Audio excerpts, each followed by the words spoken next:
Hi, I'm Red from Texas Night Stalkers. And I'm Bear from Bear Tactical Kydex and Texas Night Stalkers. And we're here to do a mask review for you guys. Shout out to Pro Edge Paintball. They offered us 4 of these masks right here to review, brand new, still in the box. They also gave us 2 t-shirts, Pro Edge Paintball t-shirts. Yeah, you got a red and a gray one, both extra large? Both extra large. Yep. And they're really nice. They're this nice athletic shirt material that you find on a lot of Adidas or Nike or Under Armour shirts. So it's a nice shirt. 2 chances to win. All you have to do is share, like, or comment on this video. You can comment, you can give us some feedback on what you thought of the video. You can maybe post a picture of the mask that you use, or you know, talk about the things that you like about your mask. Maybe a mask that we showed here or a mask that we didn't. So like I said, like, comment, or share, and you have 2 opportunities to win, either the gray or the red mask, and we'll be getting these shirts out shortly after the review. Well, let's start with the i5. I mean, we are sponsored by Dye and Vulcan. We got these masks through Vulcan. A lot of our teammates use i4s and i5s. Right. They're great masks. I love them. It was a great step up from the i4 that I was using before. The reason being is that it's got the slightly larger face frame. Also has the triple layer foam as well, and the GSR, the gear select ratchet strap on the back. You can adjust the tension on your mask with one hand, so you don't have to set your marker down. You don't have to use set down with your hand. 2 hands to adjust the mask. You can one hand turn with the ratchet, and with the other hand shoot. Also, a big perk of that as well, I want to mention, is the padding that comes with it as well. So on typical masks, you would have the plastic clips on the back, and of course, if you're like us, when we play these 26-hour scenario games, you're out in the woods, on the field, pretty much all day and all night. After a while, those plastic clips start to kind of dig in the back of your head. It'll give you a little bit of a headache. I've noticed for myself, especially if you're running a little tighter, because you're doing a lot of movement. With this GSR ratchet strap, it has a bit of padding over the gearing, so you don't have any plastic components contacting the back of your head. Right. Really, in the way they designed this mask, is everything that touches your face or your head is soft. Right. So it makes it really comfortable. Right. Really, really comfortable. Yeah, and that was a big step up too. I mean, I played with the Vios, and I had the same issue, you know, where the mask get loose, you know, over the course of the day, the strap gets loose, and so I tighten down, and then after, you know, 20 minutes, I start to get a headache, you know, in the back of my head from the plastic clip sticking in the back of my head, and that's just not something I've had an issue with on the i5s. This is my i5. What I like about the i5 is that if you look at the i5 and you compare it to other masks, it's not just another mask. It's not just a thermal lens and nice foam and soft ears like all the other masks feature. This has unique features that you can only find on this mask. You're not going to be finding on the Vios and the E-Flex and the EVS. One thing that really sold me, because I like to wear a GoPro on my mask, because we do a lot of videos, whether it's for sponsors or to promote the team. And if you get this mask, you can get these standard screw mounts that go on either the left or the right side of the mask. So, you know, no longer do you have to use zip ties or some special fancy aftermarket clip or pre-printed thing. Yeah, right. You don't have to do that anymore. Now this mask comes with a standard screw mount, and you can get the adapter sold separately for a GoPro, and you can just screw it right on the side, like I have. And then I use my Hero Session camera, and I mount it right on the side, and there you go. And I get great video from it. It's a great point of view, you know, that first-person point of view while you shoot, and that sold me on the mask. Yeah, that's selling points. Me as well. I just haven't utilized that just yet. I think I'm waiting to get a different camera than the Hero 4 that I have. So right. But yeah, that's an amazing feature that none of the other masks have done, and it's surprising because of how many people in paintball run cameras, use action cameras. So you know, we've all done it. And everybody that's run the cameras I've seen a lot of innovation, but you know, the i5 is the first one I've seen where the manufacturers have actually taken up the mantle and said, we're going to do this for the players. We're going to do this for the sport because the sport wants it. Right. Exactly. Right. So we're going to talk about the Evoke system next, and then we're going to compare it to what the EVS offers. The Evoke system is audio based, so it is sold separately. And if you want to use it with your marker, you have to get the M2 Most Air. Maybe they'll have more products in the future that feature you know, capability with the Evoke system. But if you have the R2 loader or you have the Most Air M2, you can use the Evoke system, the mask, and communicate with your marker or your loader, and find out specs from your marker, battery level, how many shots you used, how many rounds you have left in the loader, and you can also communicate. You can talk about a little bit the communication between. Yeah, so I think that's one thing that gets lost on people is I had the conversation with Di about it, and that's what I assumed originally at first was the evoke system was only to connect you to your marker and to your hopper, but it actually goes a whole nother level. You can communicate with your teammates as well on the field without any integrated field integrated systems. So if your team wants to run communications through the mask, you can do that. You can do that with one teammate. You can do it with 10. And you can communicate on the field in real time. So that's a huge bonus for players that don't want to invest in a separate two-way radio, Right. Ham radio with. They're on a speedball field and they want everything integrated into what they've already got. Yeah. So that's another feature you're not going to find with the mask is the evoke system. So we're going to move on. We're going to talk about the ProFlex and the eFlex. A lot of you guys say, well, ProFlex is an old mask. It is an old mask. We're not going to review this mask, but instead what we're going to do is we're going to compare it to the eFlex. Now the eFlex stands out in this review as the only really mid-level mask other than the i4 that we're going to be showing today. Well, even so, I would still put it as a higher level mask, yeah, sure. Higher level But in a mid-price range, right? So yeah. This mask is going to come in at just a little under $100, or a little over $100, depending on the features. As you can see, it looks just like the old ProFlex. Now the ProFlex, this is my old ProFlex, and these date back to like the early 2000s. I mean, these are like the first high-end masks, and they're very similar. They share the same bottoms. They share the same straps. So if you're somebody who's invested in your ProFlex, you might want to transition over to the eFlex because then you can swap your bottoms onto the eFlex if you have a nice custom strap that you use, and that way you're not having to reinvest completely into a new mask. The big benefit of the eFlex over the ProFlex is that on the ProFlex you had to peel back the trim pieces around the lens to remove the lens. It didn't have that quick change lens system. It wasn't available back then. But on the ProFlex, you have clips on the inside of the mask, and you can remove the lens very quickly and very easily without having to scuff your lens or damage your mask by trying to peel off this piece of trim piece. So that's the big difference. Other than that, it's pretty much a standard high-end mask.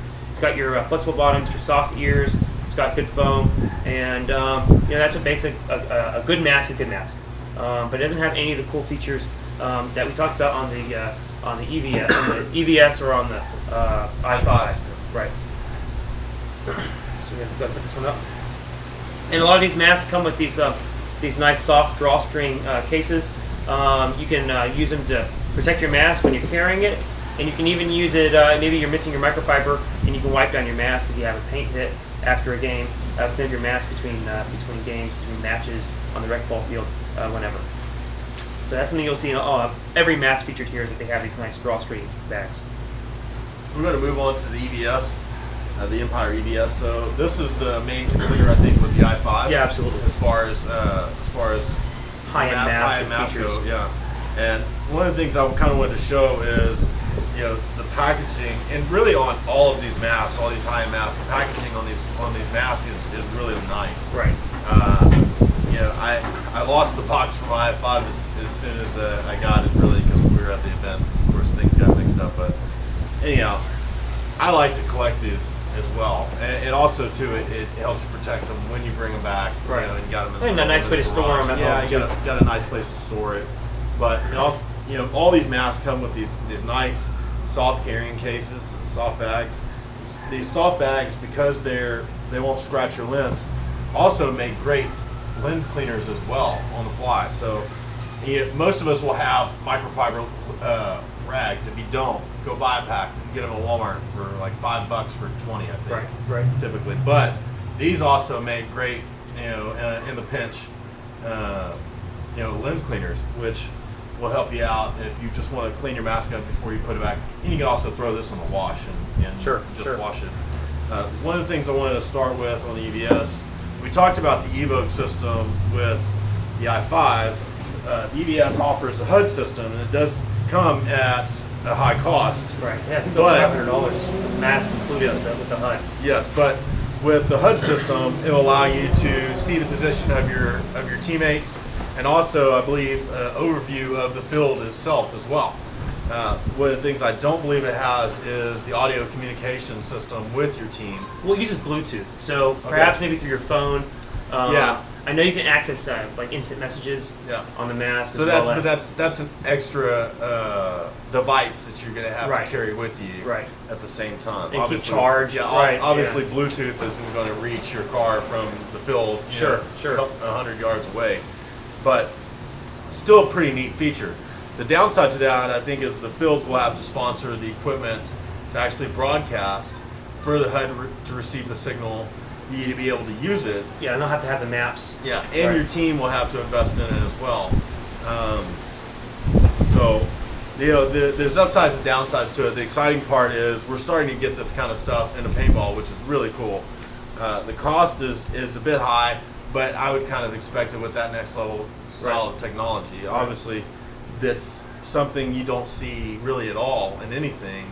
I know, because I used to ride motorcycles. They used to talk about doing HUDs with some of the motorcycle helmets. I still yet have seen anybody do anything with that. I'm surprised. That'd be actually a really cool feature. Navigation, all that kind of stuff. You're talking about safety, right? Yeah, so really the safety. HUD system I seen with that was that they were talking about being able to see your speed. Also motion sensors as well, notifying you if there's a vehicle to your sides and to the rear of you. And we're starting to already have this kind of stuff in paintball. Yeah, so if we could have the HUD system, in this, where you can actually see your players and maybe they can mark enemies, that would be really nice. Right. But anyhow, getting back to the features of this mask, it has a triple layer foam like the i5. It doesn't have the GSR ratchet straps. You still have the typical plastic tension adjustments. This one does. It has a really nice cushy little chin strap, which tournament guys will appreciate that since you have to use that now. It does have about I'd say a mid to a large frame face to it. I think this mask probably has, honestly, the largest frame or field of view, or field of vision in all of the masks that we have, with maybe the exception of the E-Flex, but it's not by much. And so we get back to, again, I really want to emphasize, when you look to buy a new high-end mask, the important thing is to go to your pro shop, like Pro Edge, if you're local here in Houston or in the Houston area. Make sure to go to your pro shop and try on all the different masks. See what fits. What fits you might not fit me. Yeah, absolutely. It's a prime example is I think you used the Vios for the longest time while I was using the i4. And a lot of people would ask me, I use the i4 with a larger face mask or a larger face. It's just because it's the best mask for me and for the way I play and the way it fits me. So. But yeah, these masks are definitely getting around to trying to fit basically one size fits all, but still, best thing to do is go try them on and get a good fit for yourself. Right. So moving forward, we have the Vios. Now I had the Vios for 2 years. In fact, I got them right when they came out. Also, nice carrying case. Packaging is about where the other packaging is. This is a Vios Contour. Like I said, I had the Vios Contour for a couple of years. This one comes in at $160. That's something we haven't talked about yet on price ranges. EVS comes in at about $150. The i5 comes in at about $180. This mask comes in at $160, the way it's featured here. And then the ProFlex we said came in, or the E-Flex came in a little above and below $100.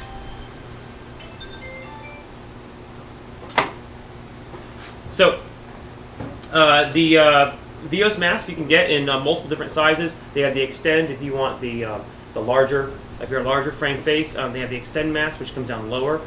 They have the XS, which I believe is a smaller mask. And then they have the Ascends, which are about the size of the Contour, but they're cheaper. They don't offer the soft ears, and they don't have the graphics package like this one does. And I think they have a clear lens, but you can still get the Vios mask for $80, which is going to be cheaper than the other masks that are featured here. So I like this mask a lot when I had it. For the most part, it's just a standard high-end mask. You get the nice foam. It is removable. It flips on and off. So if you need to change your foam, you can change it very easily without having to cut or glue. It has a quick change lens system, and it has flexible bottoms and soft ears. So for that, in that way, it's a standard high-end mask. The one feature that it has that other masks don't is the stealth fan. And I know that you modified the stealth fan to fit your custom painted i4s. Yes. So maybe you can talk a little about the stealth fan. I had one. Mine was always coming loose. Yours is very secure. But go ahead and talk about the stealth fan. So the stealth fan is actually two pieces. You have to have the stealth visor to go with the stealth fan, and the way these two attach, pull this off, is there's two screws that hold the fan to the visor itself. But the neat thing about it is the way it clips in is the visor clips on and you have the fan attached, but you can also take it off. And that's one of the big drawbacks that I see a lot of guys, we've all done, coming up in the sport, was taking like these small computer fans, right, and zip tying them onto the mask. Because there wasn't really anything else available. Exactly. Or you buy some of the other fans that are on the market, and a lot of them, honestly just end up being junk. Right. And end up breaking, or they're really loud, which right. The computer fans are really loud. With the stealth visor and the stealth fan, the thing about that is it is whisper quiet. And I'm telling you, when I'm out in the field, a lot of times I don't even know it's running, and I actually have to stop and second guess if it's actually working or not. Right. But especially on like cool nights, if I'm not running the night vision or cool humid nights, I'll know it when it stops, because my mask will start fogging up. Right. But otherwise, I don't even hear it. It literally is like a whisper. I have to stop and be really still and really quiet so I can even hear it. That slight yeah, and that was my experience too. It is a very quiet fan. And Yeah. Sometimes I didn't know if it was on or off, and so I turn it on, I'd leave it on, and that was it. These things, so they have a sensor in them supposedly that will shut it off if it sits still for too long. So if you pick your mask off your face and you put it down on the table, but you forget to turn your fan off, it'll actually automatically shut off on its own. As a battery. To conserve the battery. Right, battery conservation. So that is one neat thing about it. But, like I said, you do have to modify your mask if you don't have a Virtue Vios to fit this. I've done this with my i4s, and I got to say, use at your own risk. It will void your warranty with dye on the mask. You are drilling, you are cutting on the mask itself to attach a non-compatible piece of equipment. Right. So that's at your own risk. Now, you went off the i4s. You had a good investment in lenses when you moved from the i4s and i5s, and you were able to still use those lenses. Yeah, so that was a big selling feature for me on switching to the i5 from the i4. One was the fact that the face profile on the i5 was slightly larger, actually fit me perfectly down to the jawline on the i5. I'm going to demonstrate this. So this is my son's i5s. The painted ones are mine, but on the original i4s, you can see a lot of my lower jawline is exposed. Right. Especially if I'm talking and I open my mouth too far, I could potentially take a shot to the lips, which I've done a couple times. Honestly, sadly, it's been one of the things where I sacrificed a little bit of safety for a lot of comfort that I got with the i5s, with the i4s. With the i5, I don't have to sacrifice anything. I can get the same amount of comfort and get enhanced safety. So notice I can tighten this down with one hand and loosen it. Right. So and with the i5, it actually follows exposed. the bottom of my jawline. Right. Even with my jaw moving, the bottom of my face is protected. So I think some people will appreciate that. I mean, like I said, I came off the Vios, and I had a similar issue where my Vios, my mouth would touch, my chin would touch and rub against the bottom of the mask when I would speak. And as you can see, my jaw is also exposed quite a bit when I bring my jaw down to speak on the Vios. But like the Vios being a smaller mask, and the i5 being a mid-sized mask, I can put that down, tighten it down with the ratchet strap, and now my jaw isn't nearly as exposed. yeah. Right. But the thing is about it is it doesn't add a bunch of size. No, it doesn't. It's still compact. to give you the extra coverage. Right. It's not adding a lot of bulk, so that's a huge deal. As far as with you guys that use bump helmets, we use bump helmets at night. Right, for night vision. The night vision and for other optics that we use. I think the i5s and the i4s are the best mounts to use with them. You know, typically I would recommend if you're going to use a bump helmet with a paintball mask, go one size larger than your typically fit for your head. Or some of the helmets that you buy, you can actually buy different foam inserts to use. Otherwise, on some of these masks that you'll actually have to remove or modify the helmet to where the mask will sit flush with the helmet. And you can do that on your grills. Yeah, so the grills was, where did I put this? So the grills have ridges on the top, and it would always push back, so I'd have to pull the foam inserts out of the front, which also make the helmet kind of sit a little lower on it and block a little bit of my view, but also just made it just generally uncomfortable. When I switched to the i4s, they made it so much more comfortable and so much more feasible to use them. And so, and with the i5s, I can show you that you haven't lost really anything between the two of them because the profile on the top It's about the same. is about the same. So, you know, the one thing with these is the DSR strap on the back. It does hold it out a little bit more, but not by much. So, and I still have great coverage on the bottom, and I've got great coverage on top. Yeah, it sits almost flush with the mask. Exactly, and it's not pinching, it's not causing any extra tightness on the top of my head for doing so. So something to think about for you MagFed guys that like to run Milsim or use a bump helmet just to generally protect the top of your head. This is a great mask to use. So, Alright. get the wind, All right, well, the wind is coming in. That's it. That's the review that we have for you guys today. Thank you all for Any watching. questions? Yeah, thank you for watching. If you have any questions, comment below, and we'll get these t-shirts out to you guys shortly. Thank Cool. you. Thank you.